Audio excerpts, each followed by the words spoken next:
Muito bem, pessoal, vamos iniciar a nossa aula e nós queremos, a partir do capítulo, Globalização e Integração Regional, dar continuidade ao que nós já iniciamos na aula anterior, quando nós vimos ali toda a discussão feita, em torno do que nós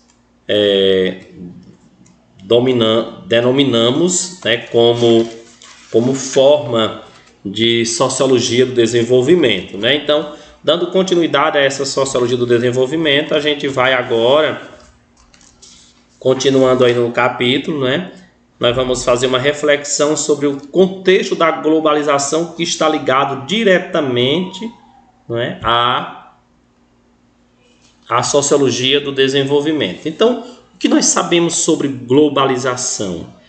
Porque a sociologia, como ciência da sociedade, ela tem todo um interesse próprio com relação à globalização.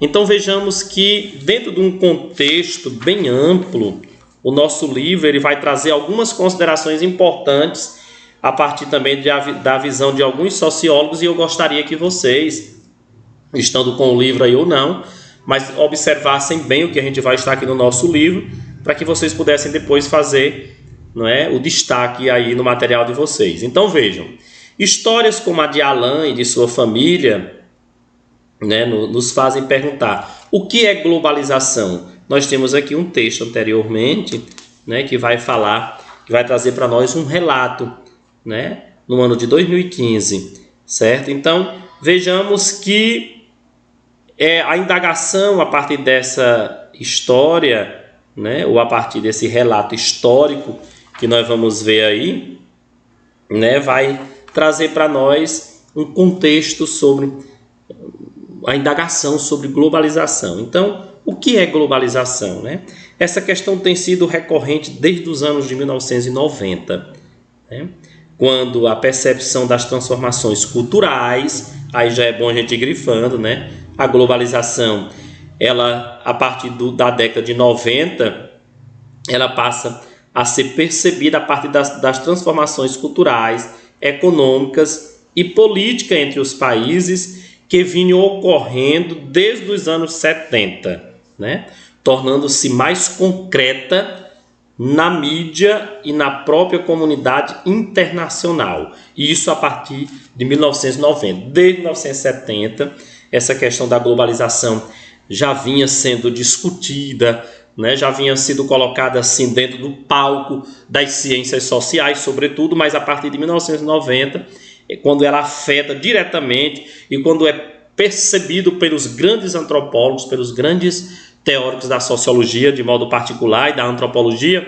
e os economistas e os cientistas políticos, porque aí são os grandes ramos das ciências sociais, nós vamos perceber que a partir de 1990, tudo isso agora vai se tornar mais notório, nitidamente. As questões que envolvem a globalização vão ser agora motivos de grande interesse para o campo das ciências sociais. E aí esse debate sobre a globalização torna-se um ponto de partida dentro da esfera sociológica. É aqui onde vai entrar especificamente a questão da sociologia. Então, no campo da sociologia, a globalização é um fenômeno de múltiplas dimensões econômicas, sociais, políticas e culturais. Está relacionado à primeira definição.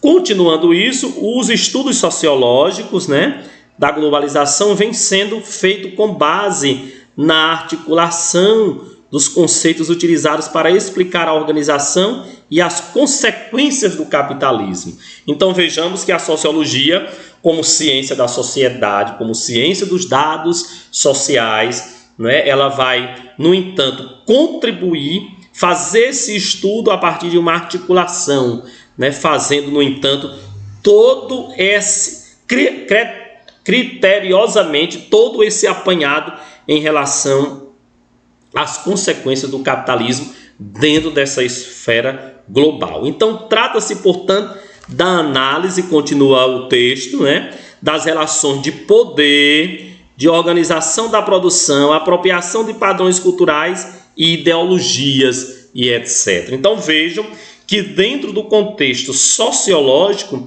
a globalização ela está ligada diretamente àquilo que é analisado pela sociologia, das relações de poder, na organização da produção, na apropriação de padrões culturais e de ideologias, produzidas em escala global, quer dizer, não faz somente um apanhado da sociologia brasileira, mas em escala global, com efeitos importantes em todo o contexto mundial. Então vejam que a sociologia, a partir dessa grande dimensão de análise dentro do contexto da globalização, ela vai de encontro com tudo aquilo que se apropria os padrões culturais, econômicos, sociais, as organizações sociais e as produções também sociais, como também as ideologias dentro desse contexto. Ou seja, a globalização dentro do contexto da sociologia, ela vai trazendo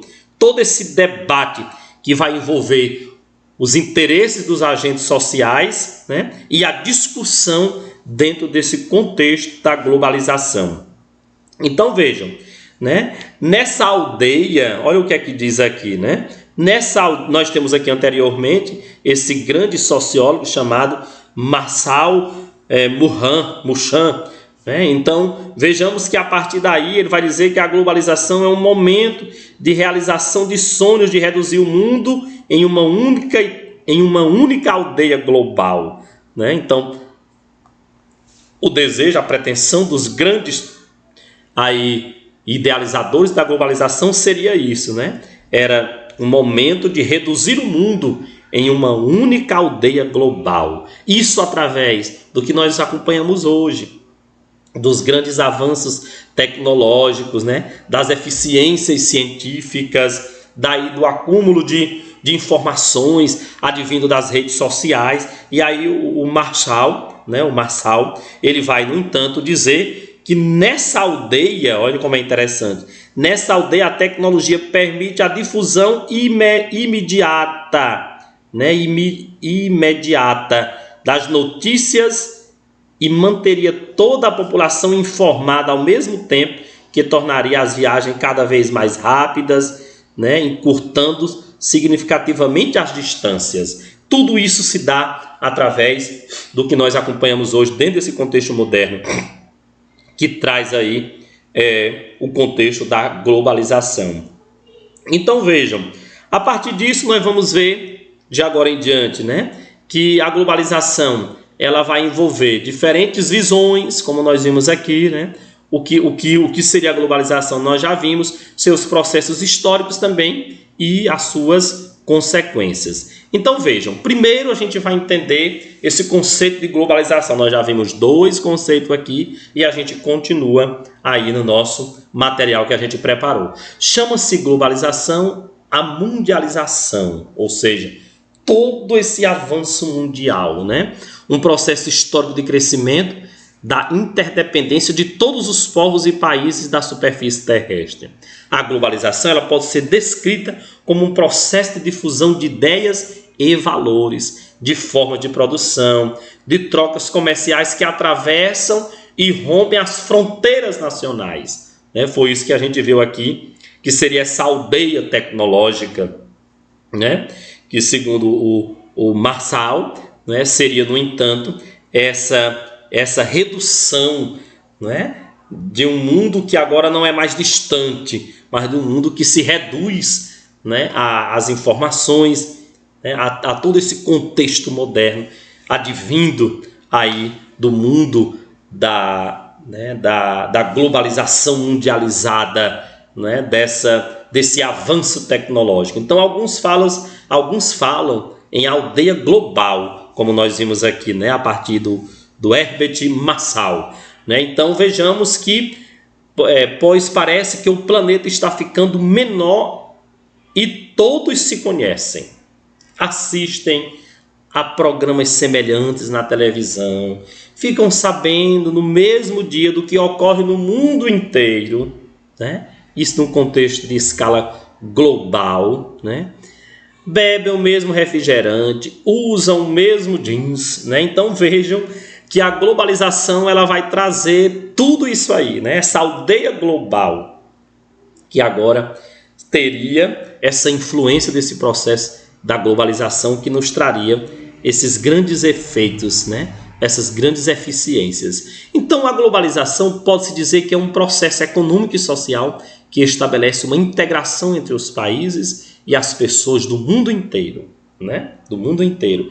Isso escreve também o grande geógrafo, o Milton Santos, né? Quando ele trata quando ele especificamente ele vai interpretar o fenômeno da globalização, né? Dentro dessa escala de integração dos países, né? Através deste processo, as pessoas, os governos, as empresas vão trocando ideias, vão realizando transações financeiras e comerciais, espalham os aspectos culturais pelos 4 cantos do planeta, né? Então vejamos que hoje nós falamos, né, desse avanço da globalização dentro desse contexto, né, como nós vimos aqui anteriormente, do sistema capitalista, e isso vai nos favorecendo, trazendo aspectos positivos, trazendo também alguns, né, ou vários aspectos negativos. Então a globalização muda a nossa maneira de ver o mundo, né, pois a consciência das nossas ligações com os povos de outras sociedades, elas vão tornando-nos, né, pessoas de pensamentos mais amplos, de visões de mundos diferenciadas, né? É um processo imprevisível que pode gerar riscos, como eu falei, né? Pode gerar riscos, pode trazer aquilo que é benéfico, mas também pode trazer aquilo que não é benéfico, né? Pode gerar riscos que afetam a todos dentro dessa escala, né? E isso em todos os âmbitos aí, como nós vimos, culturais, econômicos, né, religiosos, políticos, enfim, sociais. Então, a globalização ela também tem essa característica com os impactos nas nossas vidas, né? São muitos os impactos, como por exemplo, né, ela vai alterar o mundo como pensamos e nossas ligações com o mundo. Outrora, nós tínhamos, não é, mais, digamos assim, uma socialização mais efetiva e afetiva, né, com os nossos mesmos, nas empresas, nas escolas, nas famílias. E isso aí tem alterado muito com o processo da globalização, né? E isso dada a significância que traz aí as novidades desse processo global, né? E isso aí tem alterado muito a vida dos seres humanos, né, dentro desse contexto mundial. Né? Então, o que seria essa aldeia global? Está no livro, mas a gente traz aqui mais detalhado. Né? O termo aldeia global foi criado por um filósofo canadense chamado Herbert Marshall.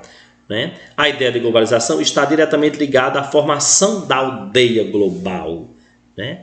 Que a aldeia global é essa? Nós vimos aqui no texto. Né? Seria essa redução do planeta, né? Essa pretensão de reduzir o mundo numa única aldeia.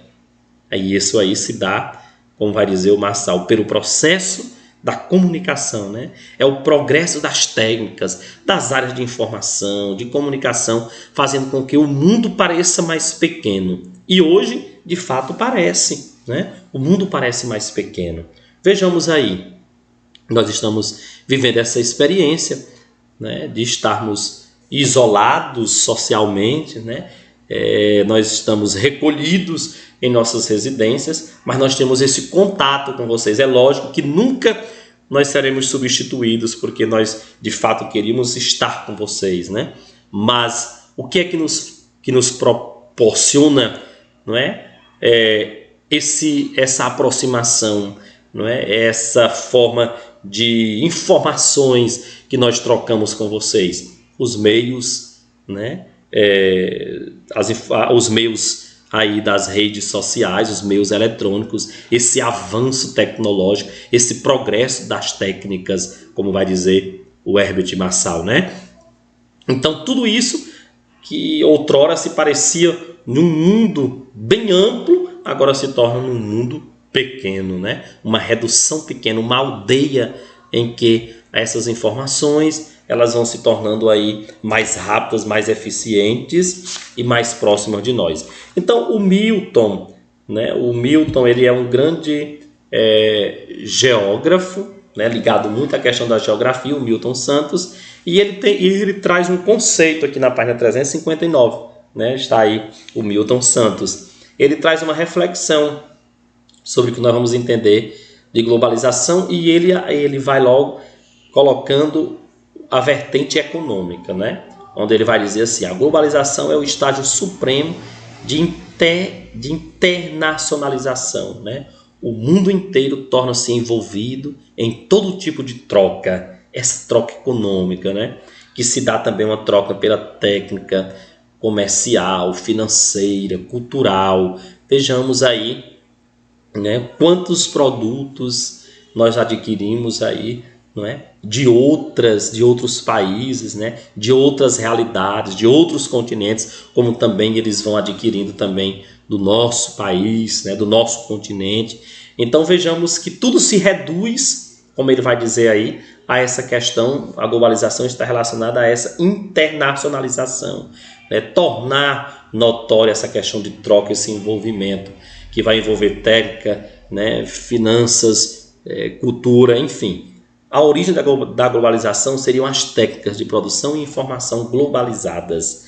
E aí ele vai trazer para nós, numa nova divisão internacional do trabalho, numa tendência à homogeneização cultural, né, e a tendência da homogeneização técnica, que segundo o Milton Santos seria aí os efeitos da globalização dentro dessa vertente, dessa discussão de informação globalizada, né? Então vejamos que a partir do Milton Santos nós vamos agora para o chamado mitos da globalização. O que seriam esses mitos da globalização? Nós vamos aí no livro de vocês, né, lá para a página 362. O que a gente entende por mitos de globalização? Olha o que vai dizer aqui o texto para nós na página 362. Para o cientista político argentino José Maria Gomes, a globalização ela funciona como um mito, né? O que é um mito? Né? São imaginações, né? Aquilo que, na verdade, não parte de realidade, mas do imaginário, né? Ou se existe, as explicações não são bem aceitas, né? E aí ele vai dizer que o mito, que a globalização seria um mito, uma ferramenta a serviço das novas estratégias de acumulação dos capitalistas internacional, né? Ou do capitalismo internacional. E aí, como foi produzido esse mito? Olha o que é que vai dizer o José Maria, né? O grande cientista político aí, né? Ele vai dizer: o termo globalização passou a ser definido no início dos anos de 80, depois de ser criado nas escolas americanas de administração de empresa, né? Contemporânea de consolidação hegemônica do liberalismo, e passou a fazer parte do discurso neoliberal, e depois de ser mencionada em livros de especialistas, né, ele vai colocar mais toda uma questão teórica. Mas olha o que ele continua dizendo: a base do mito, portanto, do mito da globalização, está na visão das grandes corporações internacionais de grupos e classes comprometidos com a geração de lucros do universo capitalista. Então, para estes, a globalização é um fenômeno benéfico e também irreversível, né? Irreversível, né? Pois combinam as ideias de ampliação e possibilidade de lucro, de velocidade e comunicação, de tomadas de decisões. Então vejamos aí o que seriam esses mitos, né, da globalização. A globalização ela vai proporcionar a abertura de novos mercados, né, a igualdade de oportunidade para todos. Ele diz que isso aí é mito, né? Todos os indivíduos fazem ou podem fazer parte do mesmo mundo. Nós sabemos que aí são críticas de um cientista político, né? Mitos, mas nós vamos trazendo para uma realidade e compreender que isso aí hoje, não é? Dados, são informações, não é? Que estão relacionadas a um pensamento de um cientista político, mas nós sabemos que a globalização hoje ela é real, né? Não é mito, não é preposição, né? Ou algo que ainda virá a acontecer, né? Mas é algo efetivamente existente, e o que a gente vai perceber que quando ele critica, que ele vai dizer que ela vai proporcionar essa abertura e de igualdade e oportunidade para todos, a gente vai ver que isso aí é mito, porque não existe essa igualdade. O que vai existir é essa proporcionalidade em escala mundial, no sentido dos novos mercados, mas igualdade de oportunidades, isso aí se torna mito, não é? Todos os indivíduos fazem ou podem fazer parte de um mesmo mundo. Não, nós sabemos que isso aí também é mito, não é? Porque nem todas as pessoas, nem todos os indivíduos vão ter aí o alcance desse avanço tecnológico, né? De todo esse cenário, de todas essas características inerentes ao sistema da globalização, né? Nem todos terão essa oportunidade. E aí, a partir desse mito, nós vamos falar da integração regional. O que seria essa integração regional? Aqui já envolve mais toda uma dimensão voltada para os aspectos geográficos, por conta da contribuição do Milton Santos, né? E aí nós vamos ver que, por um outro lado, esse sistema de globalização, né, independentemente de ser mito ou não, ele vai envolver também, né, essa questão da integração regional, partindo dos blocos econômicos que vocês estudam tantos aí na geografia. Então, a integração é um processo normalmente estimulado por interesses econômicos que levam nações, países a buscar arranjos que permitam ou assegurem a ação conjunta de resultados benéficos, né? A integração ela surge inicialmente como integração econômica, como processo motor das outras formas de integração social e política. Então, o econômico seria aí o processo inicial, né? Correspondendo à formação de blocos de estados, que atendendo a determinados padrões, né, estabilidade política e econômica especialmente, se vinculam através de tratados, né, e se comprometem de maneira progressiva a liberar seus mercados. Então seria essa integração a partir dos interesses econômicos entre os países e as nações, né, onde progressivamente vão liberando seus mercados, né, como é o caso do Brasil, dos Estados Unidos, China, né? Enfim, vejamos aí agora como é que se dá essa questão da formação dos blocos econômicos a partir dessa integração, né? Com o fenômeno da globalização, o mercado internacional se tornou bastante competitivo, né? Essa aldeia que vai reduzir o mundo, que vai ampliar agora os horizontes, né? Vai existir aí o que nós vamos chamar de competitividade, né? Diante disso, somente os mais fortes prevalecem, né? Somente os países mais fortes vão prevalecer. O que acontece é uma intensa disputa de mercados no âmbito global, e a gente assiste muito isso, né? Com o intuito de fortalecer economicamente, muitos países se unem para alcançar mercados e verticalizar a sua participação e influência comercial no mundo. Aí, a partir disso, surgem o que nós vamos chamar de a criação dos blocos econômicos, né? Eles vão estreitar as relações econômicas, financeiras e comerciais entre os países que compõem um determinado bloco, e nós veremos aqui agora. Atualmente existem muitos blocos econômicos. A formação dos mesmos aconteceu há décadas. E aí a gente parte logo para a discussão do Mercosul. Seria esse Mercado Comum do Sul. Ele foi fundado em 1991. Eu acredito que vocês já estudaram isso na geografia. A sociologia traz porque, né, a ciência social, sociologia, está ligada diretamente às questões sociais e envolve toda essa discussão também, né? Então, em 1991 é criado o Mercosul, é constituído pelos países, pelo Brasil, pelo Paraguai, pelo Uruguai, né, a Argentina, que são seus membros iniciais, né? Então, vejamos que a partir da criação desses blocos, o que vai existir aí são esses interesses, né?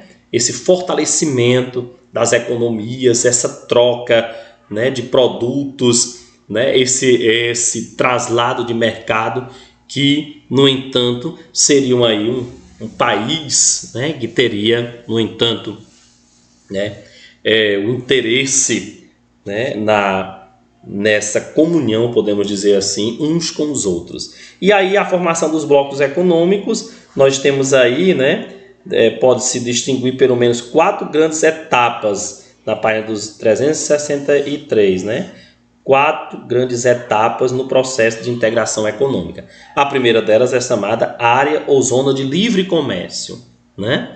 E aí a gente vai ver que essa etapa ou tipo de integração em que são eliminadas todas as barreiras alfandegárias ao comércio entre os membros do grupo, né? Agora são liberados. Há essa integração, né? Não há mais barreiras entre os países aí que formaram esses blocos, né? Depois vem a união aduanária, que seria uma etapa, um tipo de integração em que, além do livre comércio entre os membros do grupo, existe a aplicação de uma tarifa externa comum, TEC, né? ao comércio com terceiros países, né? Com outros países, né? Depois a gente vai tratar do mercado comum, tudo está no livro de vocês, na página 363 e 364. O que seria esse mercado comum dentro, como característica dos blocos econômicos aí, professor? No mercado comum, além da TEC e do livre comércio de bens, existe a livre circulação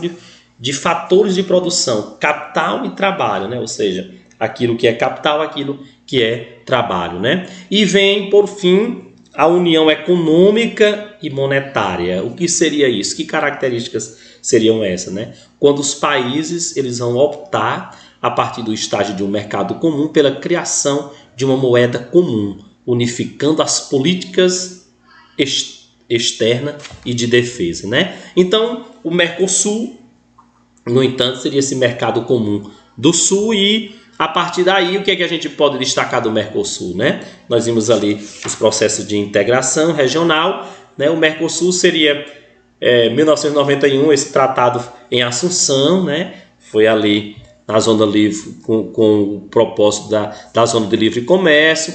Em 95 vem a união aduanária, como nós vimos aí, 90% dos produtos são livres de tarifas, né?